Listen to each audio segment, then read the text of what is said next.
चंद्रमा की सतह पर हजारों छोटे बड़े गड्ढे देखने को मिलते हैं। वैज्ञानिकों का मानना है कि ऐसा इसलिए है क्योंकि चांद पर कभी वायुमंडल नहीं रहा जो उसे अंतरिक्ष के मलबे से बचा सके।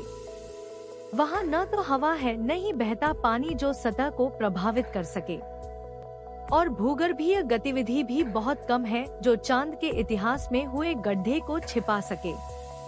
जब आप गड्ढे के वितरण का अध्ययन करते हैं तो पाते हैं कि सतह पूरी तरह से भरा हुआ है, यानी छोटे से लेकर बड़े स्तर तक हर जगह गड्ढा ही गड्ढा है।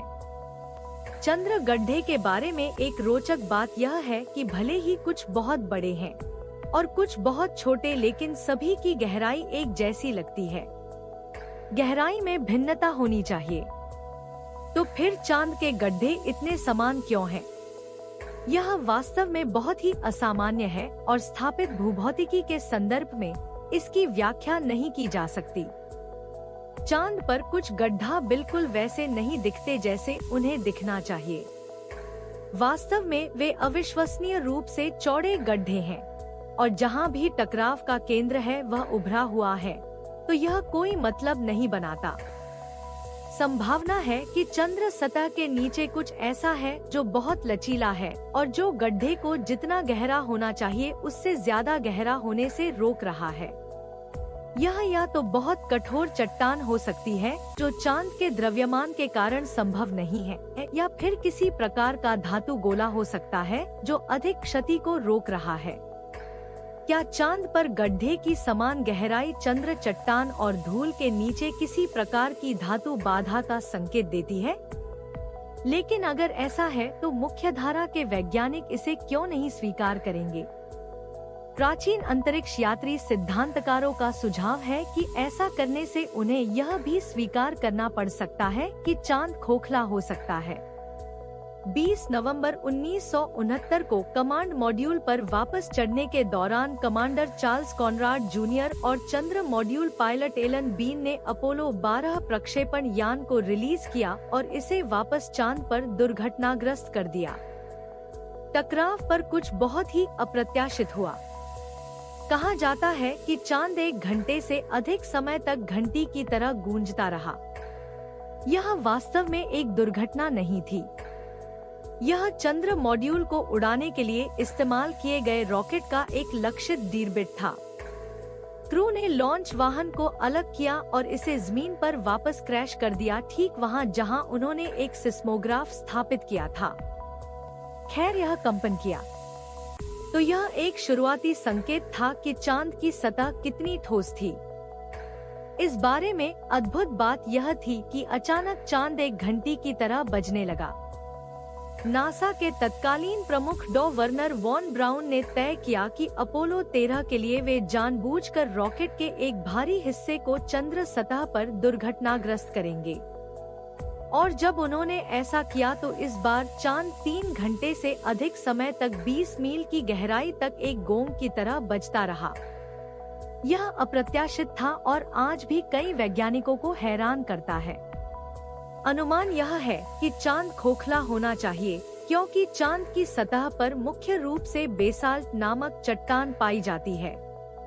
हालांकि यह एक बहुत हल्की चट्टान है, लेकिन यह टकराव को भी बहुत अच्छी तरह से अवशोषित करती है। और इसलिए अगर पूरा चांद उस तरह की चट्टान से बना होता तो आप उम्मीद नहीं करेंगे कि एक बड़ा टकराव होने पर यह गूंजे। इसे नजरअंदाज करने की वजह यह है कि चांद के खोखले होने का विचार भौतिकी के बारे में हमारे ज्ञान के विपरीत है। अपनी 1966 की किताब intelligent life in the universe में प्रसिद्ध वैज्ञानिक और खगोलशास्त्री कार्ल सैगन ने ब्रह्मांड में खगोलीय पिंडों की संरचना के बारे में आधुनिक विद्वता को परिभाषित किया। कार्ल सैगन ने सुझाव दिया कि एक प्राकृतिक उपग्रह एक खोखला वस्तु नहीं हो सकता।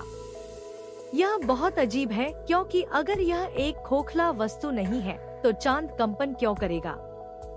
इससे पता चलता है कि यह कृत्रिम है। हो सकता है चांद के महत्वपूर्ण हिस्सों को खोखला कर दिया गया हो। अगर ऐसा है तो संभावना है कि यह प्राकृतिक रूप से हासिल नहीं किया गया होगा। इसे कृत्रिम रूप से हासिल करना होगा। यह एक महत्वपूर्ण सवाल उठाता है कि ऐसा करने की क्षमता, कौशल और प्रौद्योगिकी किसके पास होगी? निश्चित रूप से हमारे पास नहीं। यह सिर्फ अन्य ग्रहों के प्राणियों का काम हो सकता है और किसी और का नहीं। मानव जाति के उषाकाल से ही चांद ने मनुष्यों को मंत्रमुग्ध कर रखा है। हालांकि कई सिद्धांत प्रस्तावित किए गए हैं, लेकिन वैज्ञानिक पूर्ण निश्चितता के साथ नहीं कह सकते कि यह खगोलीय पिंड कैसे अस्तित्व में आया। मुझे लगता है कि यह सोचने की प्रवृत्ति है कि चंद्रमा किसी न किसी तरह मूल ग्रहों द्वारा पकड़े जाते हैं। अगर आपके पास यहाँ एक पिंड है और दूसरा पिंड आ रहा है, तो यह ऐसे कक्षा में फंस नहीं सकता। वहाँ की कठिनाई बस बुनियादी भौतिकी है। तो यह एक पहेली बनी रही जब तक कि लगभग 20 साल पहले एक और सिद्धांत सामने नहीं आया, और वह यह है कि प्रोटोपृथ्वी सौर मंडल के इतिहास में बहुत पहले एक मंगल आकार के पिंड से टकरा गई थी। यह मंगल आकार का पिंड पृथ्वी के केंद्र में जा घुसा और पृथ्वी का कोर बन गया, और पिंड का एक बड़ा हिस्सा इस विशालकाय टक्कर से निकल गया और चंद्रमा का निर्माण हो गया। अब उन्हें चंद्रमा के अस्तित्व में आने के लिए एक बहुत ही विचित्र सिद्धांत के साथ आना पड़ा, क्योंकि सभी पारंपरिक सिद्धांत कोई मतलब नहीं रखते। चंद्रमा के निर्माण का सबसे अच्छा सिद्धांत दो पिंड का एक अजीब विनाशकारी टक्कर है, जिसने फिर चांद का निर्माण किया। लेकिन चांद का सटीक आकार ऐसा है कि यह हमें पूर्ण सूर्य ग्रहण देता है। इसकी गोलीय आकार पूरी तरह से सूर्य को ढक लेती है, और ऐसा होने की संभावना इतनी खगोलीय रूप से छोटी है। यह बहुत परेशान करने वाला है। सूर्य का व्यास चंद्रमा से 400 गुना अधिक है, और संयोग से सूर्य भी लगभग 400 गुना दूर है। यही कारण है कि सूर्य और चंद्रमा पृथ्वी के आकाश में समान आकार के दिखाई देते हैं, और हम पृथ्वी पर सूर्य ग्रहण का अनुभव कर सकते हैं। यह बस उस कक्षा में एकदम सही है जो हमारे सूर्य को ग्रहण करता है। चांद के उस कक्षा में संयोग से होने की संभावना 1 करोड़ में 1 है। तो वहीं से पता चलता है कि हमारा चंद्रमा हमारे ग्रह की परिक्रमा करने वाली एक सही कक्षा में है, जो संयोग नहीं है। सौर ग्रहण की घटना के लिए चंद्रमा का आकार बिल्कुल वही होना चाहिए जो वर्तमान में है, यानी विषुवत रेखा पर ठीक 2160 मील। 1 मील कम या ज्यादा भी नहीं। कुछ लोग सचमुच मानते हैं कि यह महज एक संयोग है, लेकिन हकीकत तो यह है कि चंद्रमा का यह आकार किसी डिजाइन या योजना के तहत तय किया गया हो। हमारी देखी जा सकने वाली आकाशगंगा में यह संबंध और अन्य ग्रहों के साथ दोहराई नहीं गई है। अन्य चंद्रमा अपने मूल ग्रह की तुलना में काफी छोटे आकार के होते हैं। पृथ्वी का उपग्रह न केवल अपने आकार के लिए जितना करीब होना चाहिए उससे अधिक करीब चक्कर लगाता है, यह सौर मंडल में एकमात्र ऐसा चंद्रमा भी है जिसकी लगभग एकदम गोलाकार कक्षा है, और किसी अन्य चंद्र पिंड के बारे में यह ज्ञात नहीं है कि उनकी पृथ्वी के साथ ऐसी स्थिरता की भूमिका है जैसा कि चंद्रमा का है। हाल ही में कंप्यूटर सिमुलेशन से पता चला है कि बिना चंद्रमा की उपस्थिति के पृथ्वी का अक्ष झुकाव आज की तुलना में बिल्कुल अलग होगा। हो सकता है कि हमारे पास ऋतु भी न हो, जैसे कि हम वर्तमान में जानते हैं। ऋतुओं के बिना पृथ्वी पर जीवन के लिए यह बहुत मुश्किल हो सकता है। इसलिए चंद्रमा वास्तव में एक अविश्वसनीय कार्य कर रहा है। यह जीवन को बनाए रखने वाला है। इसके बिना हम यहाँ मौजूद नहीं हो सकते। 1950 के दशक की शुरुआत में ऐसा लगता था कि अमेरिकी जनता में विज्ञान कथा के लिए एक अतृप्त भूख थी। ऐसा लगता था कि परमाणु बम की पृष्ठभूमि में कुछ भी संभव था। वर्नर वॉन ब्राउन ने इस मोह को जनता को अंतरिक्ष अन्वेषण के अपने सपने में शामिल करने का अवसर माना और विज्ञान कथा को विज्ञान तथ्य में बदलने की योजना शुरू की।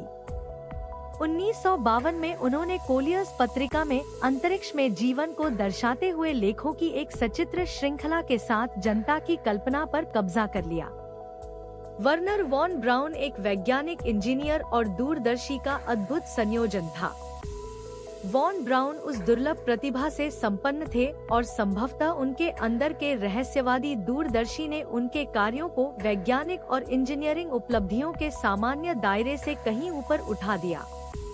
1957 में जब सोवियत संघ ने स्पुतनिक प्रक्षेपित किया और पृथ्वी की कक्षा में मानव निर्मित वस्तु भेजने वाला विश्व का प्रथम देश बना, तब अंतरिक्ष के प्रति अमेरिका की रुचि नए आयाम पर पहुंच गई। और अगले कई वर्षों में वर्नर वॉन ब्राउन ने उस डिजाइन टीम का नेतृत्व किया जिसने पहले अमेरिकी उपग्रह को अंतरिक्ष में भेजा और फिर एक आदमी को कक्षा में भेजा। वॉन ब्राउन के मूल V2 डिजाइनों पर आधारित सभी रॉकेट थे, लेकिन ये उपलब्धियां जितनी प्रभावशाली थी, अगला कदम जो मनुष्य उठाने वाला था वह उससे कहीं अधिक था जो पहले कभी नहीं हुआ था। 20 जुलाई 1969 को मिशन कंट्रोल के अंदर से 57 वर्षीय वर्नर वॉन ब्राउन ने देखा कि इतिहास में पहली बार एक मानव पृथ्वी के अलावा किसी खगोलीय पिंड पर कदम रखा। वर्नर वॉन ब्राउन का बचपन का सपना, जिसे कई लोगों ने असंभव कारनामा कहा था, वह वास्तविकता बन गया था। चंद्रमा पर पहुंचने में बेहद सटीक कक्षीय गणनाएं शामिल हैं और चांद को मिस करने की संभावना कक्षा में कैद न होना प्रक्षेपवक्र में एक छोटे से अंश की बात है और आने वाली गति का एक छोटा प्रतिशत। तो वास्तविक समय में कक्षा को समायोजित करने और उन गणनाओं को समायोजित करने की क्षमता एक चौंकाने वाली उपलब्धि थी। लेकिन वॉन ब्राउन को कैसे पता चला कि सभी विशिष्ट जानकारी की आवश्यकता है, न केवल मनुष्य को चंद्रमा पर भेजने के लिए बल्कि उसे पृथ्वी पर वापस लाने के लिए भी कैसे गणना करें। उन्हें चांद के सटीक गुरुत्वाकर्षण, पृथ्वी की कक्षा को तोड़ने के लिए आवश्यक गति या अंतरिक्ष रेडिएशन के जहाज पर प्रभाव जैसे डेटा कहां से मिला। मैं इसे पूरी तरह से संभव मानता हूं कि एलियन तकनीक जो वर्नर वॉन ब्राउन जैसे लोगों के हाथों में पड़ी थी, वास्तव में एक महत्वपूर्ण तत्व थी जिसने हमें तकनीकी रूप से आगे बढ़ने में सक्षम बनाया। वर्नर वॉन ब्राउन लोगों को चंद्रमा पर भेजने और वापस लाने से आगे जाना चाहता था। अंततः वह अंतरिक्ष में कॉलोनियों की बात कर रहा था। शायद इसे किसी एलियन से प्रेरित किया गया था। क्या यह संभव है कि वॉन ब्राउन न केवल एलियन खुफिया द्वारा निर्देशित थे बल्कि चंद्रमा तक पहुंचने की अविश्वसनीय उपलब्धि वास्तव में एलियन तकनीक की मदद से संभव हुई थी? देखने के लिए धन्यवाद। कृपया लाइक, शेयर और सब्सक्राइब करें।